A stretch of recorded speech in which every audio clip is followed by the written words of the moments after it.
Hey, how's it going, guys? Ramon here, back with a new upload.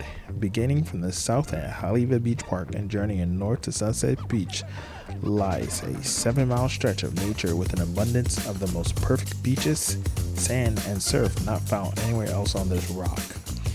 In this episode, we sat down with free surfer Lucas Godfrey of Pupukea to learn about his story and how he grew to love the ocean. My name is Lucas Godfrey, also known as Skywalka. I'm a surfer from the Northshore of O'ahu. Early days, I probably credit mostly surfing to my dad. My dad's a big surfer, long time. When I grew up, he was surfing every day, and he kind of got me into it at an early age, you know.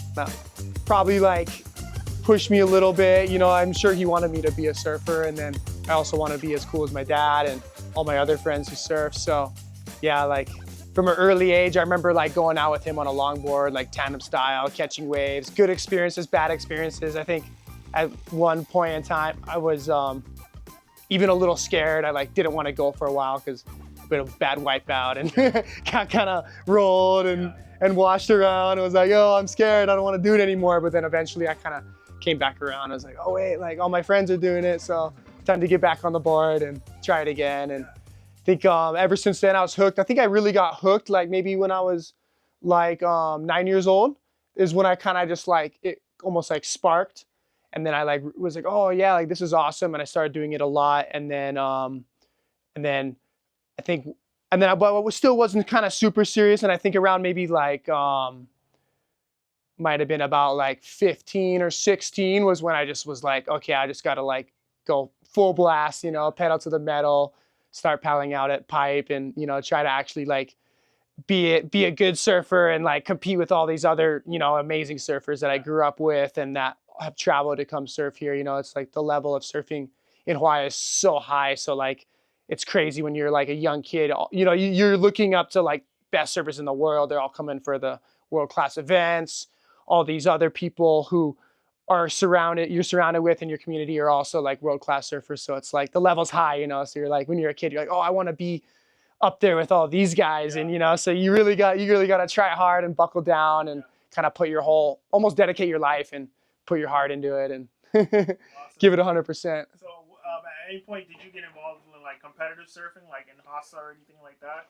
For sure. Yeah. I grew up doing Hassas, NSSAs, never really broke through like extremely, like, you know, I was never like really winning events. Yeah. And, you know, it's like I said before, it's tough competition, it is. But I think it's good for like the young kids. And like, you know, like I don't regret doing them, but like, I feel like I never really, like saw myself as a natural, like great competitive surfer. I feel like, I always did better, like free surfing, looking for hollow barreling waves and, kind of just, you know, I don't know, just kind of do my thing, serve my friends, kind of just have more fun. And I think I kind of found my niche probably in my early teens when I started surfing like Pipeline and Backdoor, and I started like becoming successful out there and like getting good waves. And that's where I feel like that kind of became a calling. I'm like, you know, I'm not really winning these contests, but I can paddle out to Backdoor and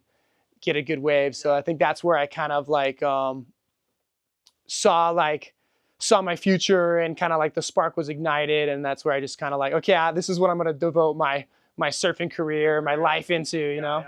So basically you unleashed the force. So in case you guys don't know, Luke, his alter ego is Luke Skywalka. So a big Star Wars fan, of course. Yeah. Yeah. So from Padawan to Jedi, where we are today, Grandmaster Luke. For sure. Yeah. Yeah, it kind of all started like when I was a young kid, you know, like my name's Lucas, so everyone will call me Luke for short, you know, kind of nickname. And then I remember one of my dad's friends, he's kind of my dad's surfer buddy, and we'd always be around him. He'd always be like, Luke, use the force. You know, it's kind of like back in that time when especially the older Star Wars movies were real big and real popular. And I grew up watching them, and he's always like, Luke, you know, I am your father. And you just start messing around, and he kind of like coined that nickname. And when I created a social media account, you know, I was like, oh, what do I make my social media? And it kind of just brought me back to those days. I'm like, oh, that'd be kind of cool, you know, like go after the whole Star Wars Jedi vibes. And, you know, I'm still a big fan. Yeah. And I think it's, you know, I feel like there's a lot of like truth from those movies, you know, like using the Force and like, you know, like positive affirmations. And like, you know, I'm like, oh, that's kind of, it's a cool vibe, you know, like try to, you know, do the impossible like a Jedi, you know, like it's unexplainable and like, but it's cool. I like it. Awesome. So goofy or regular? Regular. Awesome. Yeah. And so with that being said, what are some of your favorite breaks on Island of Oahu? Favorite breaks would have to be Backdoor Pipeline. Yeah, that's kind of it's 10 minutes from my house. You know, it's probably one of the best waves in the world. You know, that's what people say. You know, it's a crazy, fast, barreling, exciting wave. It's fun to watch. It's fun to film. It's fun to surf. It's scary to surf. You know, I feel like when Pipeline's working, everyone's having a good time. The people on the beach, the people in the water, and you know, like it's just exciting. You know, it's pure adrenaline. You know, it's dangerous. It's you know, it's like love and hate relationship. You know, you can hurt yourself. You can break all your surfboards, but you know, at the end of the day, it's like I always have a good time, and I feel like there's no other wave really like does to me what like Pipeline does. You know, it's like I feel like I have a special connection with that place, and even just being out there and feeling the energy is amazing, you know. And then if you get a good wave out there, it's just over the top with emotions and excitement. You know, it's really unexplainable. I feel like it's, you know, one of the 7 wonders of the world. You know, it's sick. Awesome. So what are some places that surfing has taken you, more specifically around the world? I feel like surfing has done everything for me. I feel like I definitely wouldn't be in this place of my life without surfing. You know, I feel like I wouldn't appreciate life as much without surfing. And you know, it's let me travel the world. You know, if I didn't love surfing so much, I probably wouldn't find so many excuses to go to exotic locations around the world just in search of waves. You know, like Tahiti, Mexico, Indonesia, all that. So it's I think it's like it's cool because you're always pursuing these waves, but then, you know, you're also getting all these cultural experiences and like adventures out of it. You know, because it's, you know, like when it comes down to it, you're only riding, you know, waves a very small percentage of the time, you know, when you're going on these surfing adventures. So it's cool because you're like, you know, you're getting this full experience and this full like culture shock. And it's fun, just like, you know, start to finish, you know, just like going on this mission, the build up, the excitement, you know, the letdowns, you know, the achievements, you know, it can go either way. And, you know, you got these high expectations because we grew up in Hawaii and we're trying to get these world-class waves that we grew up surfing, you know. So it's like, you know, you're going to you know, you're investing all this money, like doing these crazy travels in hopes of like getting these waves that are going to blow your mind. And, you know, hopefully everything comes together and it happens for you, you know. And I think that's the beauty of it, you know. It's like the uncertainty and the quest to score. Cool. So out of all the places you've been, what are your top 3 locations? Top 3 locations.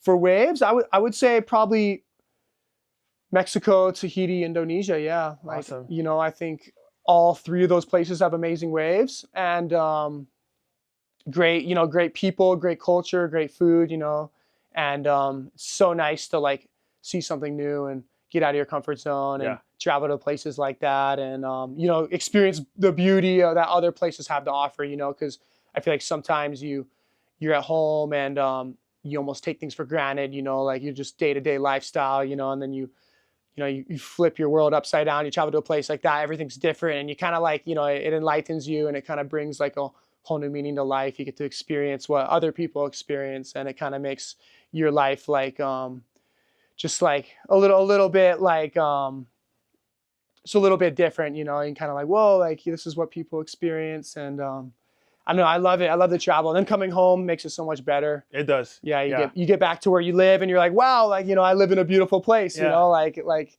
this is, I'm much more grateful to live here now too, you know? So I feel like traveling's healthy for the mind. It is. It like helps a lot. It is. Awesome. So let's talk about your quiver. So let's go into your shop first. I see you have a lot of tools. Yeah. So give us a tour. Tell us what the shop is about. Yeah, this is the Ding Ding shop. We repair surfboards here. It started out when I was a young kid. I was pestering my dad. I was like, hey, you know, I want a new board, you know, like like all my friends got new boards, you know, like I think I was just kind of getting into shortboarding, and, you know, I used to always ride all his boards, but they're obviously too big for me at the time because I'm a young kid, you know? So I'm like, I want like, my own shortboard, you know? I'm like, come on, dad, hook it up. Give me a shortboard. And then, one day he came home, he had a younger friend, who broke a surfboard, and he came home and he literally just handed me a broken surfboard. He's like, hey, like, if you want to do the surfing thing, you want a new board, like, you're going to have to learn how to fix your boards, you know? Cause that's what he does. He's a craftsman, you know, he done construction. He makes his own boards, fixes his own boards. He does it all. So like he handed me these 2 boards. He's like, you want a new board? Like, I'll teach you how to fix one. So that's kind of how it all started. Awesome. And you know, he did most of the work, but he showed me how to fix the board. And from then on, you know, like I acquired that skill of repairing surfboards. And you know, I grew up surfing Backdoor and Pipeline, and that's just, you know, every session, you know, especially when you're learning how to surf, you know, places like that, you know, you're always destroying your boards. So it was a real good skill set to learn how to fix my boards, because, you know, it kept me in the water more, you know, because I didn't always have like the budget to buy all these new boards. So, you know, I was scavenging like old pro boards, fixing them up, or, you know, or like, and then once I break them, try to fix them and just get back out there, keep surfing. And then kind of just, I became, you know, skilled at fixing, repairing. And then eventually my friends started coming to me like, oh, like, you know, like I need help fixing my board. So I started helping them. And then all of a sudden, like friends of friends are hitting me up. And then it almost became like this job that I never wanted, but I fully appreciate it, you know? And then, so now I'm in the shop, you know, almost every other day. And I get people hitting me up through social media, word of mouth, and fix their boards for me. And it's cool because I get to work at home, and good side hustle too, you know, get some cash to go on trips and stuff. Exactly. But yeah, you know, so I fix all my own boards, and I fix other people's boards. And this is just the workshop, you know, and these are I've been riding a lot of Brett's, you know, this is Brett boards. One of the local guys, he shapes out of Sunset. He has a shop out here in the Northshore, so super cool. You know, they're handcrafted on the Northshore of O'ahu, so that's super special. And he's been there for me pretty much my whole surfing career. I think I got my first board from Brett when I was probably like 11, 12 years old. So that's crazy, you know, like, you know, I'm 29 now, so that's, you know, we're almost 20, coming up on 20 years of working with the shaper. So that's rad, and his boards are amazing. Yeah, if you ever want a beautiful North Shore built board, hit up Uncle Brett. Epic boards, really good boards for big hollow waves, especially like out of Pipeline and Backdoor. I honestly don't ride much else, you know, don't trust much else. So yeah, amazing equipment. This one just got a fresh paint job from my girlfriend.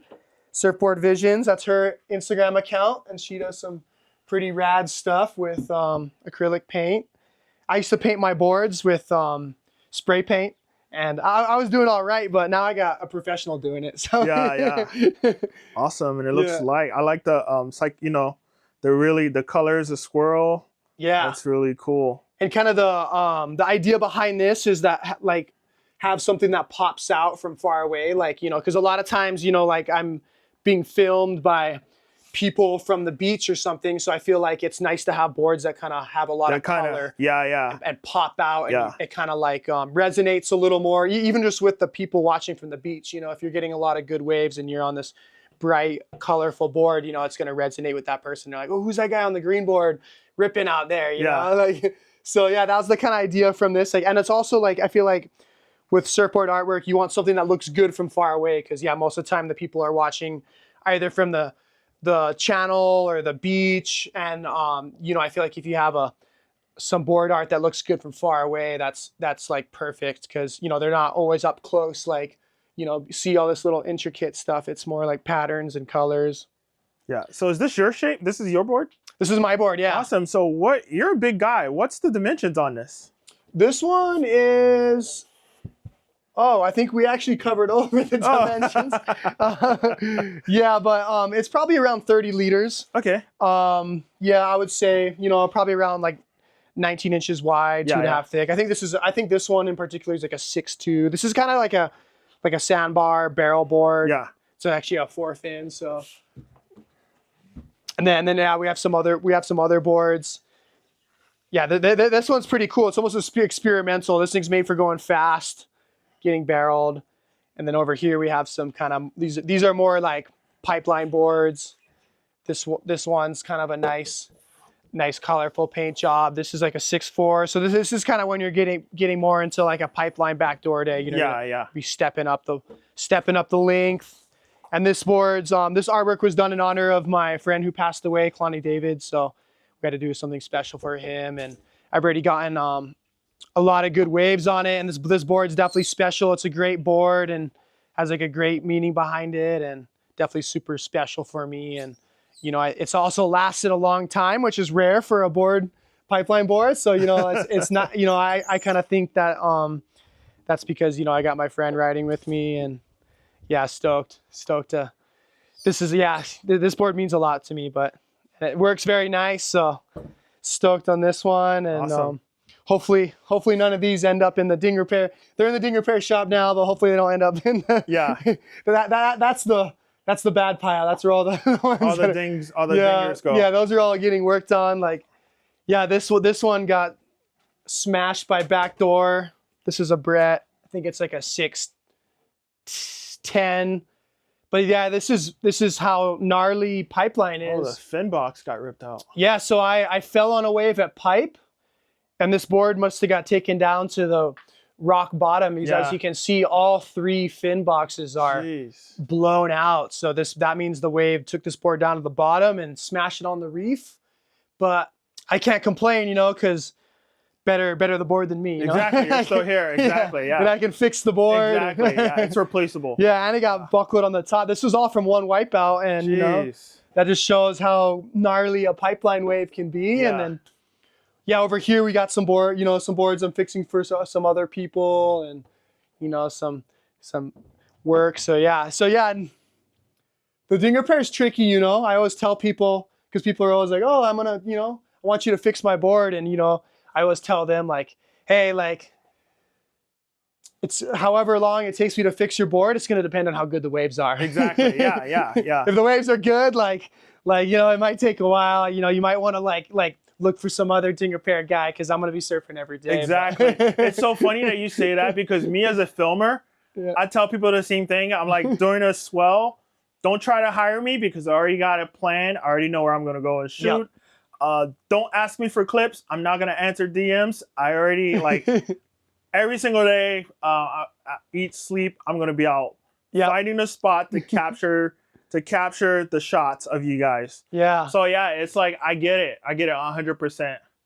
Cool. Yeah, then, you know, we got some artwork in here. Like, you know, this is kind of just like my little studio too. You know, I kind of just like put funny stuff around. Like that's my good friend Tomo took. This is a sequence from Mexico on like I think it's like a 6.8 Brett board. He got some crazy water shot he got. We got some shots up here of Indo.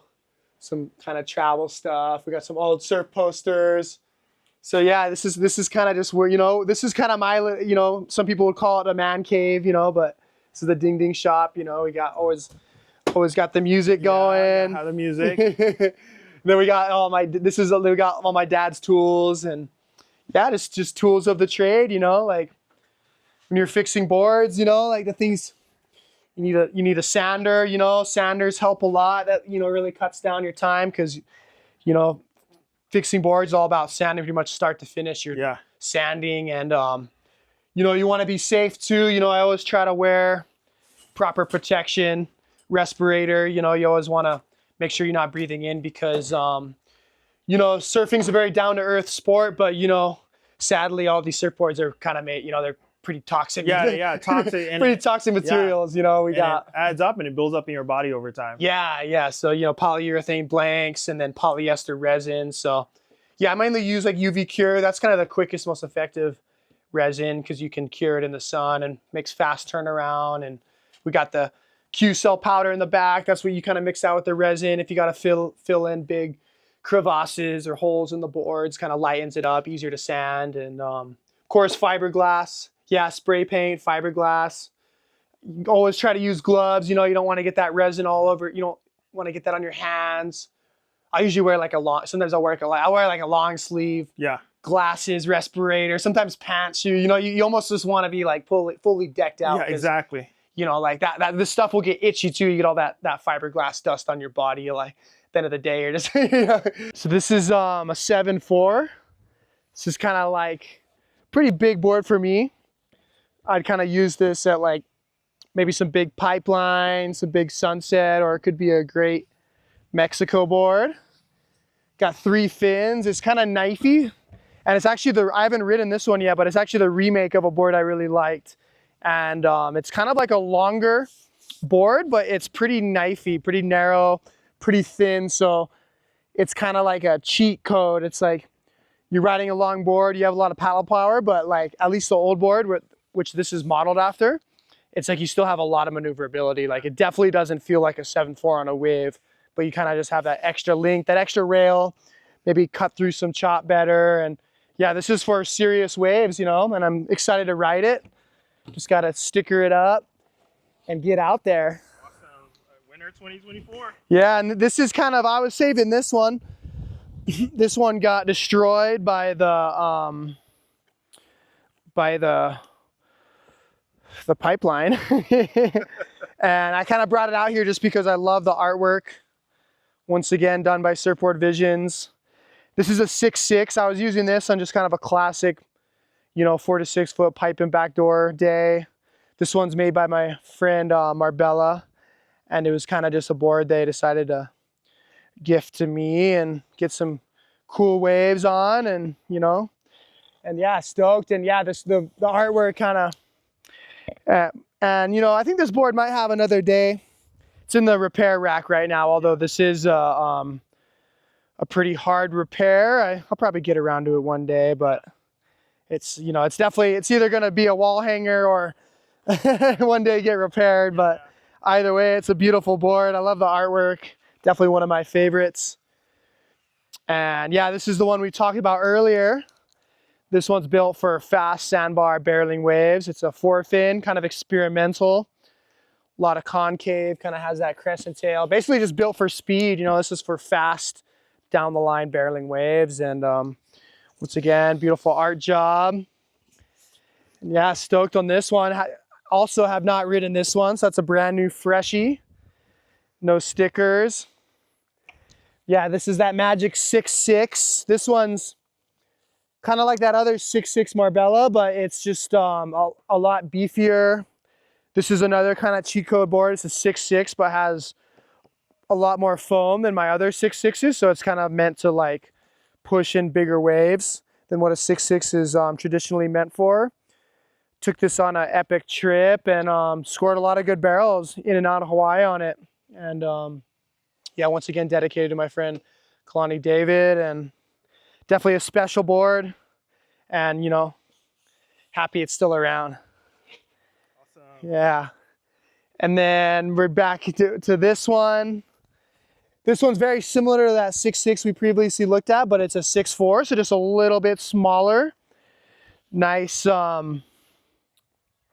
nice paint job inspired by reggae music, Bob Marley, all that. Also very good art job that looks good from far away. This is actually the board I was riding on that recent Ala Moana Bulls Day.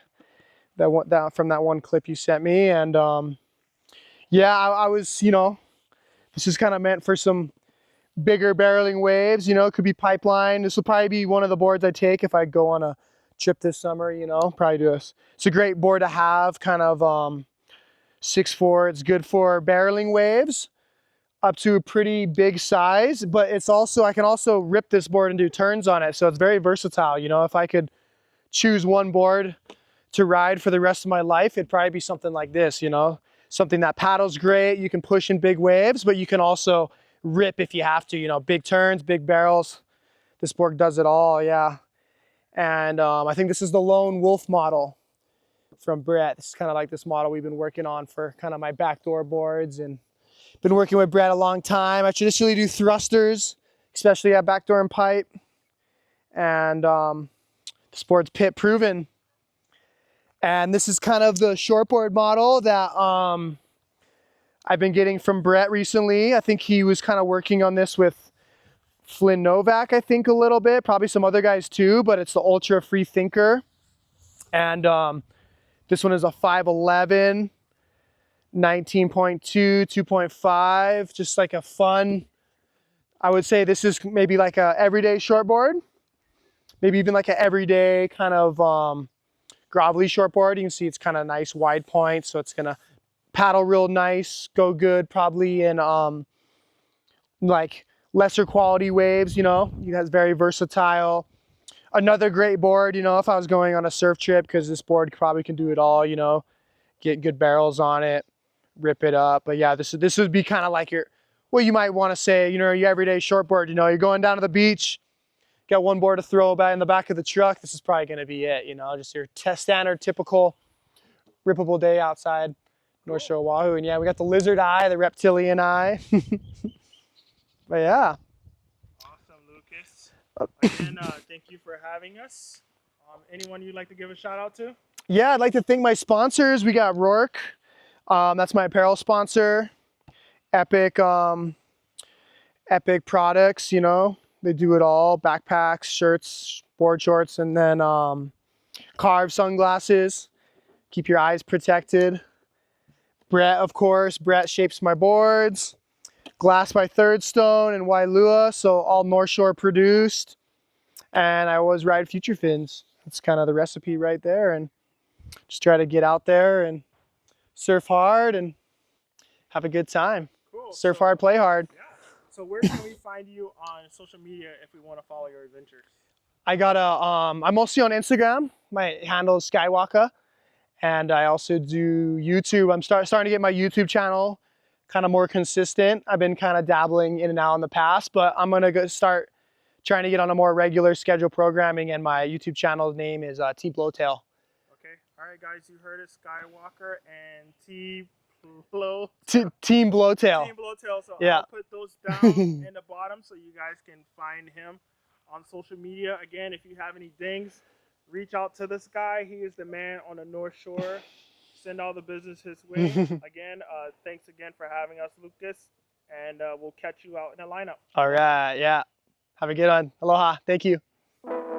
Hey guys, Ramon here. Thank you all for tuning in to today's video. Hit that subscribe button and notification bell to stay up to date with what's happening here on Oahu. If you would like to watch more videos, check out our playlist. And last but not least, consider becoming a member of the O'ahu Surf Films Ohana.